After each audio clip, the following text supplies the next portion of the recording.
हरे कृष्णा दोस्तों, स्वागत है आपका हमारे भक्ति चैनल गुरु अमृत कहानियाँ पर। आज हम आपके लिए गंगा दशहरा व्रत कथा लेकर आए हैं। अयोध्या के महाराज राजा दशरथ और श्री राम को आप सभी जानते हैं। उनके ही पूर्वज राजा भागीरथ को अपने पूर्वजों के तर्पण के लिए गंगा जल की आवश्यकता पड़ी थी। तब उनके पास गंगा जल नहीं था, क्योंकि उस समय गंगा जी केवल स्वर्ग में ही बहा करती थी। यह जानकर राजा भागीरथ बहुत दुखी हुए और माँ गंगा को पृथ्वी पर बुलाने के लिए तपस्या करने के लिए चले गए। उनके द्वारा किए गए इस संघर्ष की कथा है गंगा दशहरा की कथा।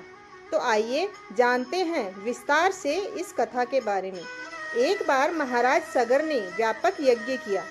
उस यज्ञ की रक्षा का भार उनके पौत्र अंशुमान ने संभाला। इंद्र ने सगर के यज्ञीय अश्व का अपहरण कर लिया।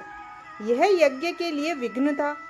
परिणाम के स्वरूप अंशुमान ने सगर की 60,000 प्रजा लेकर अश्व को खोजना शुरू कर दिया। उस घोड़े को खोजना शुरू कर दिया। सारा भूमंडल खोज लिया, पर वह अश्व नहीं मिला। फिर अश्व को पाताल लोक में खोजने के लिए पृथ्वी को खोदा गया।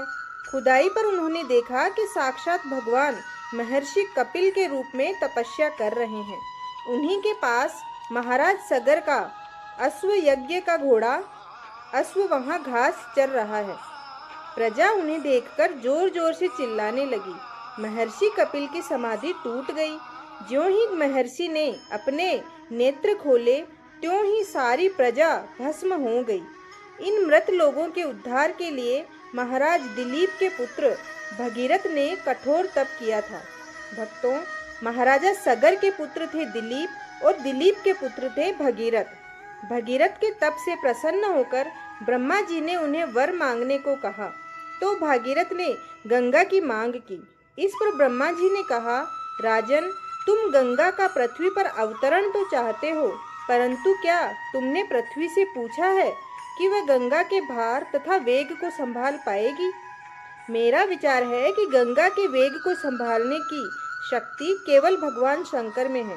इसलिए उचित यह होगा कि गंगा का भार एवं वेग संभालने के लिए भगवान शिव का अनुग्रह प्राप्त कर लिया जाए।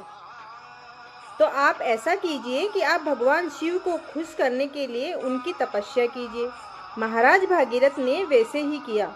उनकी कठोर तपस्या से प्रसन्न होकर ब्रह्मा जी ने गंगा की धारा को अपने कमंडल से छोड़ा। तब भगवान शिव ने गंगा की धारा को अपनी जटाओं में समेटकर बांध लिया। इसका परिणाम यह हुआ कि गंगा को जटाओं से बाहर निकलने का पथ नहीं मिल सका। अब महाराज भगीरथ को और अधिक चिंता हुई। उन्होंने एक बार फिर भगवान शिव की आराधना में घोर तप शुरू किया। तब कहीं भगवान शिव ने गंगा की धारा को मुक्त करने का वरदान दिया। इस प्रकार शिवजी की जटाओं से छूटकर गंगा जी हिमालय की घाटियों में कल कल विनाद करती हुई मैदान की ओर मुड़ी। इस प्रकार भागीरथ पृथ्वी पर गंगा का वरण करके बड़े भाग्यशाली हुए। उन्होंने जनमानस को अपने पुण्य से उपकृत कर दिया। युगों युगों तक बहने वाली गंगा की धारा महाराज भगीरथ की कष्टमयी साधना की गाथा कहती है। गंगा प्राणी मात्र को जीवन दान ही नहीं देती, मुक्ति भी देती है। भागीरथ के पीछे पीछे गंगा उस स्थल तक आई जहां पर ऋषि कपिल ने उनके सभी प्रजाजन को भस्म कर दिया था।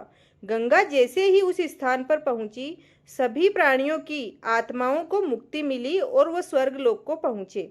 इसी कारण भारत तथा विदेशों तक में गंगा की महिमा गाई जाती है। भक्तों, यह है गंगा दशहरा की पावन कथा।